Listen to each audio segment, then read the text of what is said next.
Your heart's on the loose. You rolled them sevens with nothing to lose. This ain't no place for the weary kind. Ladies and gentlemen, Yeehaw. Welcome to fucking Wednesday. Getting wacky on a Wednesday. That's a theme song for America right now. Getting wacky on a Wednesday. Shit is wacky. That song I was singing, probably my favorite song of all time. The Weary Kind. It was the theme song to a movie called Crazy Heart. If you haven't seen it, probably my favorite movie of all time. Great fucking flick. One of those heartstring movies about an old country singer who's getting long in the tooth and past his prime. And the star of it is Jeff Bridges. The reason I sang it for this song is because I was listening to The Weary Kind this morning when I got some terrible news that Jeff Bridges, shout out to the great Jeff Bridges, the dude, got diagnosed with lymphoma. Man, a bummer, you know. It's a bummer when anybody gets diagnosed. And yeah, he's optimistic, very dude-like with how he's handling it. And yeah, shout out to Jeff Bridges. We're all praying for you, rooting for you. I don't know if you are. I am. Maybe you're into that kind of thing. Maybe you're like, yeah, you know, maybe you're one of those toxic people on the internet. Is it always weird when people say they're praying for you? They're like, hey man, I'm praying for you. I want to know what people are praying for when they pray for me. Like I want to hear the prayer. Like I want to be a fly on the wall when they're just like, that's the other thing. I'm like, are you praying to God or are you just praying to the universe? Because I'm all for it. Listen, when people give me prayers, I'll take them. I don't know what's out there. I don't know if you're praying to the devil, praying to God, praying to the universe, Zeus, Poseidon, Poseidon, the god of WAP, you know? Savage. But when people pray for you, I want to know. I want to see it. I want to be there and just watch them like this. When they're praying for me, they're like, "Dear Heavenly Father, I just would like to say a prayer for my friend Evan. He's a ruggedly handsome, good-looking Puerto Rican Irish kid, and just give him extra blessings." That's like what I picture. But what's probably really happened is like, "Dear Heavenly Father, I already fucked this up, but we'll keep going. I know a person named Evan Lopez. I am Evan Lopez on Instagram. He does comedy, used to do music. He's all over the place with who he is, okay? And it would make my life so much better if you could just reach out to him and kill him, okay? I just think the world would be a better place if he was with you. Or Satan, probably Satan, okay? I don't want to put that on you, him being up there with you. So if you could, I don't know, smite him, that would be great. And don't drag it out. Don't give him some disease that he can milk on social media. Just gone. Maybe I wake up tomorrow and he never existed. One of those, you know. Thank you. Amen. And scene. People are fucked up. I know y'all. Some of y'all out there wishing for my demise. I don't really think that. I think people are too busy with their own life. That's what's funny is when you start seeing people post online about their haters, and you know they're just talking about like their one aunt that is just toxic. Like they're just talking about something really particular in their life, and they just need to vent about it, but they can't vent about, like some people vent about their family shit. But they can't just say that. They can't be like, I just hate that my aunt always makes these little comments around Christmas time. But instead they mask it with, people in your life are going to try to hold you back when you're going for your dreams and your goals. And you just got to say, fuck them haters. Hate me. Hate us because you ain't us. You know? Hate us because you ain't us. And they mask a really silly drama with something that seems like it's about the whole world, you know? A lot of people don't have haters. Kevin Hart has haters, you know? Most people don't have haters in their life. It's usually a projection, right? You think people are haters, but really they're just being people. Bars. Dropping weird bars on a Wednesday. The world is just in a weird place right now. Right? This is what we all wished for, or at least I wished for it. Like The Secret. Wish it, want it, love it, hope it, desire it. Write it down, put it in a goal, and look at it in the mirror. And do your positive affirmations. But you never want, like, at least with me, sometimes I get bored. Your boy gets bored, okay, with life, where I'm just like, man, I want to do something. For a long time, I felt like we were the middle children of history. But then when you actually become a spot, you know, they put a pin in your point of history of like, oh, the pandemic. Oh, getting close to civil war. Oh, so much chaos. Oh, you realize, I want to go back to being the middle children of history, where I could just do whatever the fuck I wanted, you know? Yeah. Y'all, everybody thinks they want to be part of history till history happens, you know? Everybody wants to pretend they're Anne Frank till they gotta fucking hide in their basement or their cellar for 4 years. Isn't that crazy? I forgot how many years or months Anne Frank didn't even stand up in a cellar, quarantining for her life. And it's been 8 months, and I'm like, I gotta go outside again. I can fuck it. I want to eat in a restaurant. It's all about perspective, huh? There's a goddamn little bug flying around here, okay? I got this set. We're changing it a little bit. It's always going to keep evolving, baby. Got these different lights like I'm a fucking DJ Tiesto right now. The fuck am I doing here? I gave myself a little haircut. Look at this fucking Jimmy Neutron. Bam. Look at that low fade, though. That's not bad. That's not bad for my 4th haircut ever. This quarantine, I give myself, I think, 4 haircuts now. First one took like 2.5 hours. Second one took like 2 hours. Third one took like an hour. Now, 35 minutes. I was able just to... I'm learning. Your boy's listening. Listening. I meant learning. You know what? I'm retired. I can't do these podcasts anymore. Too many strokes. But I thought the setup right now looks kind of spooky. We got Halloween coming up right now. Spooky. I love some spooky shit. For real. Dude, has this happened to anybody else? This is something that I've dealt with since I was a kid. And I feel like maybe right now it's just super heightened when I wake up. It's happening a lot more. But I have this weird thing, and maybe there's a couple different things that it could be. I'll explain first what happens. So since I was a little kid, I would wake up and I would see things in the room. I know. I would see things in the room. Shadowy figures going up the walls. I remember when I was a kid, I got really scared one time. I saw like giant black widows, like spiders coming down, and then they would just disappear. I remember I saw cats in my room as a kid, and then they would just disappear. It still happens where I wake up in the middle of the night, and for a little bit, I like look around and I'll see someone in my room. I'll see something in my room, and then it moves and it just drifts away. And it's to the point now where I don't even get alarmed by it, which one day it's just going to actually be a person. I'll be like, wait for him to leave. And I'm like, oh shit. Ba-bang, bang.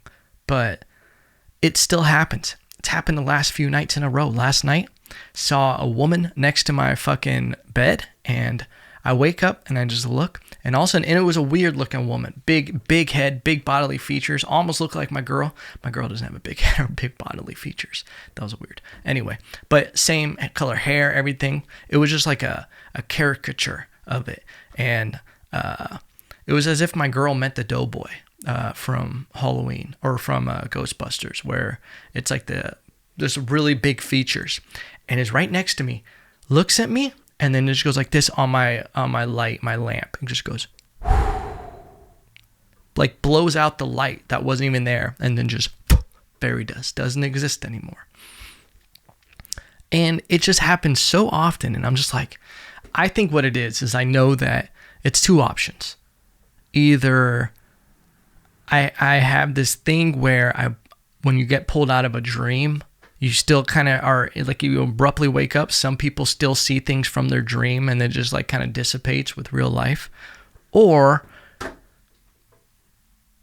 your boy can talk to the undead. Okay.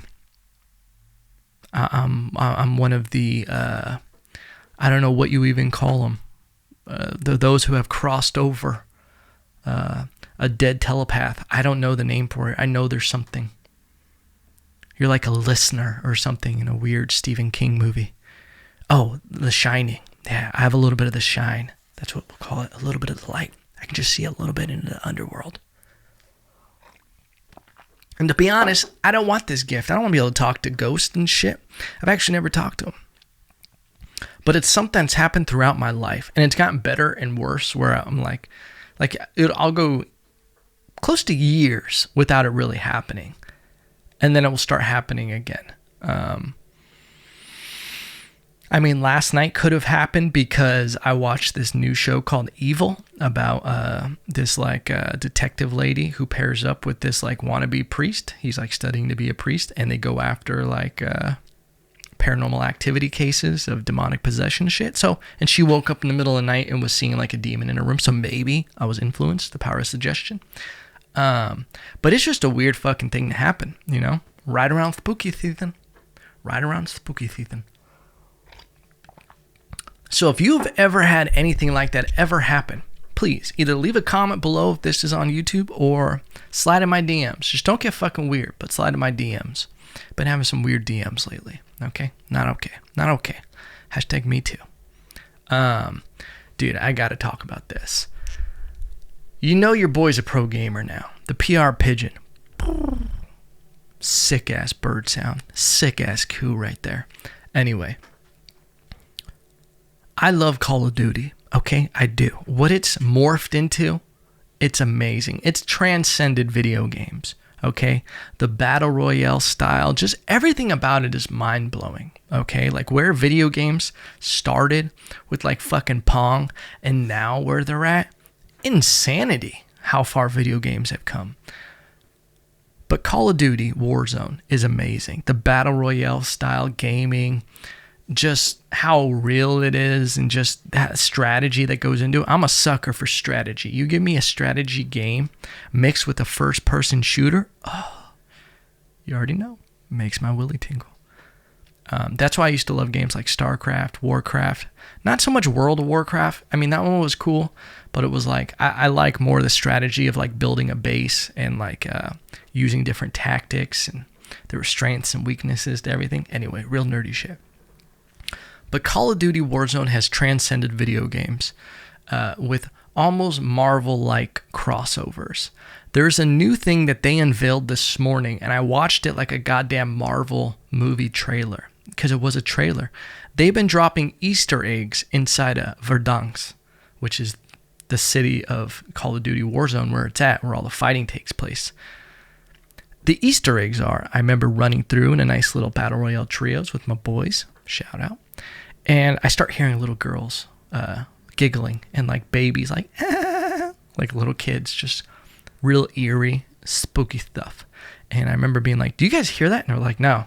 And then one of my buddies ran where I was and he could hear it. And I was like, oh shit, something's going on with this. And then the last week I would say, they started making like night mode in the video game. And they dropped today Halloween in Verdansk. And they have zombies and shit, and they have a trailer, and they actually brought in the video game Jigsaw from Saw. And it's pretty sick. It's insane what they've done with a video game to really transcend it and to make it more of an event. And this is what I was thinking, is like before playing video games, like I didn't play video games anymore because I knew what it did to me. Before the pandy, I didn't touch video games. I bought an Xbox at the beginning of it because I was like, well, shit, I'm going to need something. And your boy is full heroin crack addicted, okay? The PR pigeon, okay? Oh. But the way that they're doing crossovers and the way that they're doing Easter eggs, like, keep in mind, I haven't played any other games for Xbox, except like I haven't played Fortnite or any of these other things. I know Fortnite is huge. PUBG, I don't know exactly what that is. I've just heard the name. But at least with Call of Duty, I would love to see how many people play it every single day. Like hours that people put into it. Because it's consuming. Like the special effects and what video games are turning into, and the way they're actually like bridging gaps with communication and interaction between people, it's crazy. It's crazy. And I think there are benefits to playing video games. I really do think there are. I even look at it as far as being able to be part of a team. You find out real quick how you have to act with the teammate. It's the same thing as like going to a gym, in the sense of like, especially like a jiu-jitsu gym. Shout out to 10 Planet Ventura. You have to learn how to be a teammate, a good teammate. And there's kind of a pecking order in the sense of being a good teammate and being a bad teammate. They kind of unfold, and there's no getting around it in something like jiu-jitsu. I mean, maybe you can get around it with egos and certain players in like basketball, baseball. I don't fucking know anything about those sports. But in video games, I feel like it's the same thing, where it's like if you don't learn how to be a good teammate, people aren't going to want to play with you. So there's something like, you can't replace sports with it and interaction and everything, but there is something that it can add to all of that. Being able to communicate. Dude, you build legit communication skills playing Warzone. Legit. Like the way you dial in on what building under pressure of just like blah, blah, blah, blah. Just calling things out, pinging people, slicing up motherfuckers. I got a crow that I use to do my bidding. I sneak up behind some motherfucker, finish move, craw! Sick my crow on him. I pretend it's a pigeon. But anyway, they just did a special Halloween version of Call of Duty for the week. Like the fact that a video game can do that. Like before that was impossible when you just had CDs and everything. It was like you bought the game, that's the end of it. There's no, updates in that sense. But the fact that they can just do certain events and on different seasons and unveil new things, like the game is always evolving. Did your boy already pre-order Call of Duty Black Ops? Yeah, we did. We're nursing this addiction, ladies and gentlemen. We're nursing it. I'm sorry, I love video games. It's like the episode of Parks and Rec when Ron Swanson gets back with, what was his girl's name? The lady that he never wanted to be with. She was a librarian, but then they got back together and he just went ape shit wild. He got cornrows and shit and tattoo, or shaved his eyebrows off. That's me. That's me. That's me with video games. I'm back in it. I just got to limit it, limit it to like an hour and a half, maybe a day. We'll get 2 in there. We'll get at least 2 in there. But only at night. You got to get your shit done. That's the thing. That's the difference between, with everything. You can overdo anything. That's like you have to. And it's also made it so I actually rest now. Like I unwind. Like I have something to wear. It'll keep me occupied, but I'm at least resting in some way. Before, your boy was just go, go, go, go. And the thing about stand-up, and I'm sure things will level out. Once things get a little bit back to, you can actually do stuff. I hate saying get back to normal because I don't know if there is a normal anymore. It'll level out when I have, jiu-jitsu back and I have stand-up back. That'll be the huge one. Because stand-up never felt like it was work. Like going out at night, hanging out with other comedians, talking, and then doing your set. It feels so fucking good. That shit is a drug. Being on stage telling jokes, it's a good drug. And guess what? When you bomb, that shit's a bad drug. That shit is a bad drug. And you just want it to stop, but guess what? Doesn't stop. You gotta try to dig yourself out of that hole. You start bombing. Dude, I started bombing at this set in LA once. I blanked so bad. And this is what I'm glad I'm past. Like the way that I do stand up is, if I have new material, it's definitely not going to be a whole set of new material. I'm gonna open with something strong. Maybe I want a new opener of I'm just doing a little bit of new stuff in the beginning, but I'm gonna stuff some good stuff that I know works in there. So it's like you stuff a piece of shit in the middle of a good ass sandwich. They might not realize how shitty. They might not even notice that bad bite. You sneak that little shit in there. Because if you just have all new stuff, someone just walking by talking super loud. I'm recording a fucking live podcast here. Fuckface.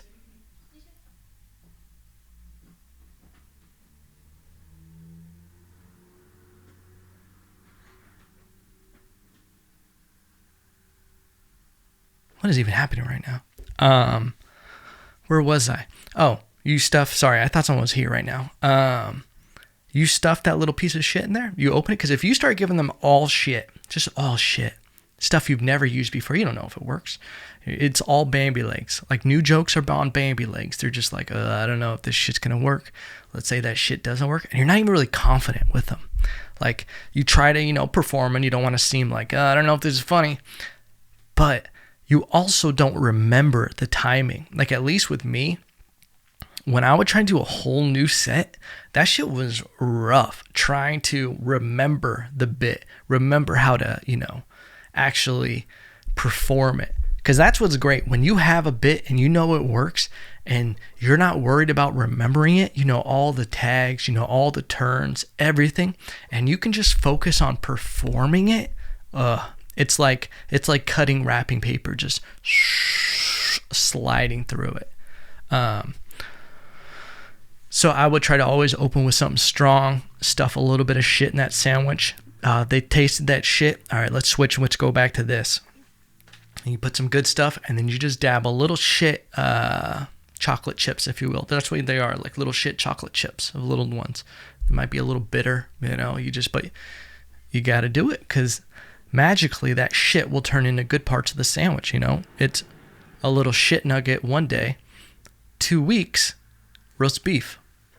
Everybody loves roast beef, right? Anyway, but one time I had a whole set. I was trying just new stuff, and actually I had older material that I knew worked, but I was trying this new stuff, and I opened with something new. It did terrible. Moved on to the other new thing. Did terrible. I start sweating. Okay, not really hot in the room. There was air conditioning. I start going into this third bit, but you know what's terrible? This is the worst thing that can happen to you while you're doing stand-up, is you start having that, what was that TV show? The Wonder Years. You remember when he would start talking to himself in his head, like you would hear the inner monologue? And why was his voice a grown-up? He was a little kid, but they had his fucking dialogue, his monologue being a fucking grown-ass man. Anyway, but that starts happening. That's the last thing you want to happen while you're doing stand-up, is going, oh, fuck, we're bombing right now, Evan. It is getting worse and worse. And the last thing you want to see in someone's face in the crowd when you're doing stand-up is someone feeling bad for you. And they're like, oh, no, this is embarrassing for you. Locked eyes with someone. Oh, no, I see that look in your face. I start bombing so bad, I've totally forgotten the bit, and I just like, man, all right, and I literally am like, I gotta check my phone real quick, because I wanted to look at the bit, which is a total amateur move. Looking at your phone, it was terrible. I'm trying to open my phone while I'm on stage. My hand is so sweaty, the fucking Touch ID won't work. And I'm just like,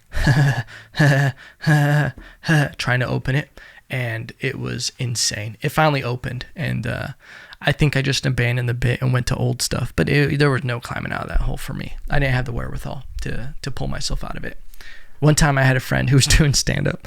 And it's funny when your friends bomb sometimes.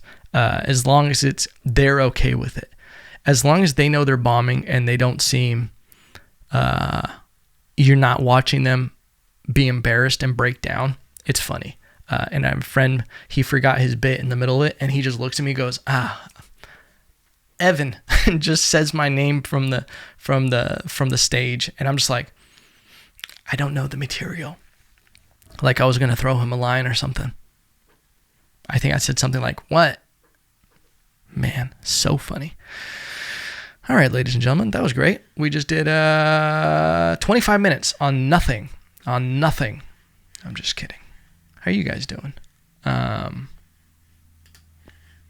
saw this morning. Actually, I saw it yesterday. I'm a liar. There was a lady who was lost in Zion in Utah, Zion National Park, for 2 fucking weeks. And why this stood out to me, this is what is crazy. She got lost for 2 weeks, and they found her. And she was she was getting near the end of it. Like she wasn't going to make it. But they found her in time. And apparently she couldn't even talk. She was so thirsty. But she was near a river. I don't understand. But anyway, the reason why this was crazy to me is it's crazy in general that to get lost for 2 weeks in a park. But if you've never been to Zion, that place is insane. And it's very, very easy to get lost. We saved this old man from basically dying there. We were walking, went on a trip with some friends. We were camping in Utah, and we went to Zion. And I remember we were going to one of these long lookout points. It was a trail, a hike that you had to do. It was like a 45-minute hike to this lookout point where it's like the famous valley and everything.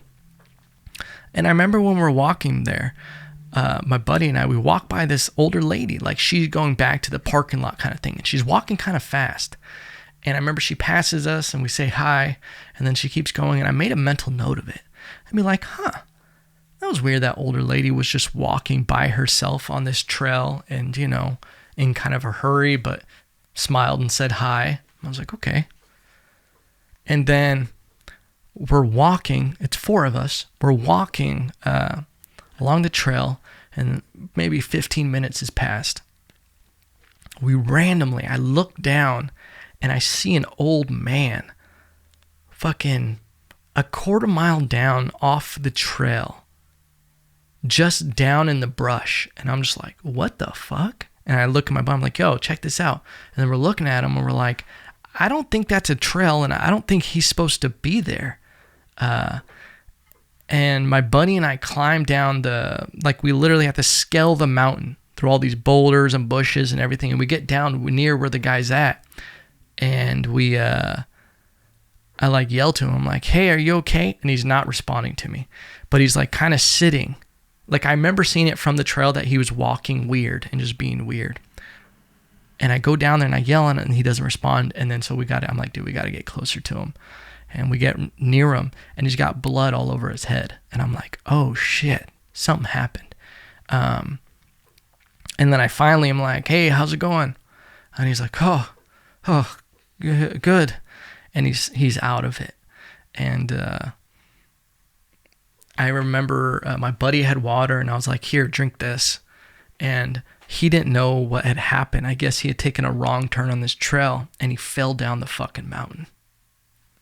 I don't know how. He only had a little bit of blood on his head. I forgot his name. It was like Earl or something like that. But what's also crazy is we made the connection that it was his wife that we saw going back the other way. So my buddy, he climbs back up the mountain. And I'm just sitting with my new boy Earl and giving him water, trying to talk to him and everything. And my buddy takes off for the woman, for the wife that was going back to the parking lot. I'm like to my new homeboy, I'm like, Earl, I know you're not doing good, buddy, but we got to get back up this fucking mountain. So we start fucking hiking back up. We're having to go through bush and rocks and everything. And I'm like helping him like we're fucking Saving Private Ryan, like bringing him up the mountain. And then we finally get up there and, my buddy found the wife, brings her back to where we are because we start bringing him out. And finds out she was going back to the parking lot to look for him. She had no idea where he'd went, and apparently he had dementia, and which makes complete sense because he was so confused. He didn't know necessarily who I was. I mean, not like I knew him before this. I should have been like, Dad, what's happening? Fucked up. I'm like, let me see your credit card, Dad. I gotta buy that thing, remember? But the wife, which was weird, and it was like weirdly somber, and like, I don't know, I like understood it a little bit, but she was kind of rude to him and was just like being kind of mean, and was just like, yeah, what were you doing? Blah, blah, blah. But I'm like, in my head, that's like, we always look from the outside in of like, whoa, be nice to him. He obviously has dementia and like not doing good. But I could see in her that she had been taking care of him for so long that it's like her day-to-day life is so hard. And I was like, goddamn, Earl. Goddamn. But what's great is we were going to hike him back all the way back to the parking lot. And it just happened that a guy walking by was a paramedic, and he took over. We were like, hey, man, we're going this way. And he was like, okay. And then he just took Earl. And moral of the story, Earl died that day. He didn't make it back to the parking lot, fell down the mountain again. I'm just kidding. Earl made it. It was great. But that's why when it said Zion, I was like, oh, of course. That place is fucking sketchy. Okay? You get lost in Zion, you're going to have a bad time. You're going to be lost for 2 fucking weeks. All right, ladies and gentlemen. I love you guys so much. Thank you for listening. I'm going to stop lying to you and saying there's going to be guests on next week. We might actually take next week off. I'm sorry, I know. I'm going to try to possibly do something. I haven't decided yet. Your boy's leaving for Texas. And full disclosure, I'm going there to look at places to possibly move. It's a good, I'm happy and a sad at the same time. I have great friends out here. But, you always got to go on life's adventures. And Texas was always the plan. That was, I've said it before, that like Ventura was always a pit stop. And I wish I could live here, it's so expensive for such a small amount of space. And just with the laws in California and some of the things going on, I'm just like, man, Texas, I've always wanted to live in Texas after I lived there for almost a year. And yeah, that's the plan, that we're going to check out some places, going to figure it out. And I'm still going to do the podcast, still going to do stand-up. I'm still going to fly out here. And it probably won't, I don't know when we're actually going to move, but this is a serious visit to look at places and see what's available. So remember, no matter what, I still love you. And yeehaw.